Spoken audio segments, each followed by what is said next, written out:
My lords, ladies and gentlemen, it is my most sorrowful duty to announce to you the death of my beloved mother, the Queen.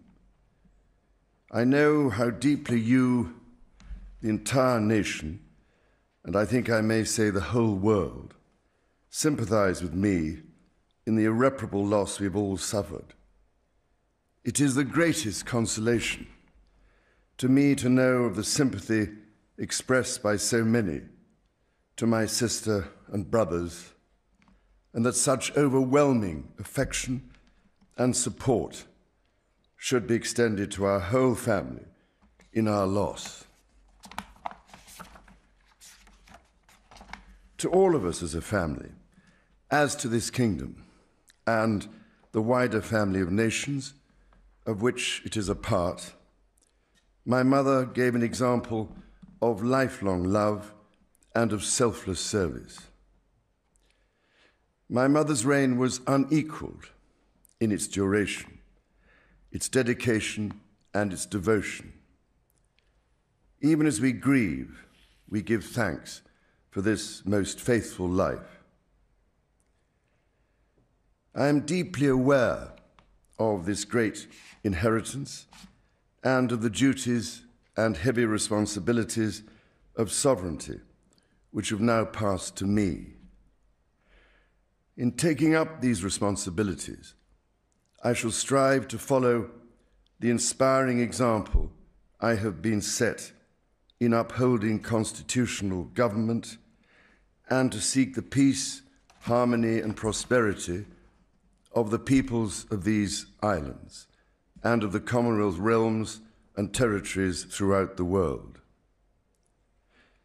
In this purpose, I know that I shall be upheld by the affection and loyalty of the peoples whose sovereign I have been called upon to be, and that in the discharge of these duties, I will be guided by the counsel of their elected parliaments. In all this, I am profoundly encouraged by the constant support of my beloved wife. I take this opportunity to confirm my willingness and intention to continue the tradition of surrendering the hereditary revenues, including the Crown Estate, to my government for the benefit of all, in return for the sovereign grant, which supports my official duties as head of state and head of nation. And in carrying out the heavy task that has been laid upon me, and to which I now dedicate what remains to me of my life, I pray for the guidance and help of Almighty God.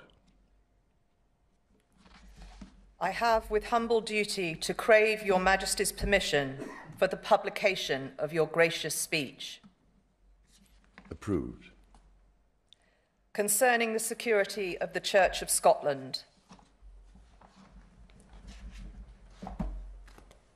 I understand that the law requires that I should, at my accession to the Crown, take and subscribe the oath relating to the security of the Church of Scotland. I am ready to do so at this first opportunity.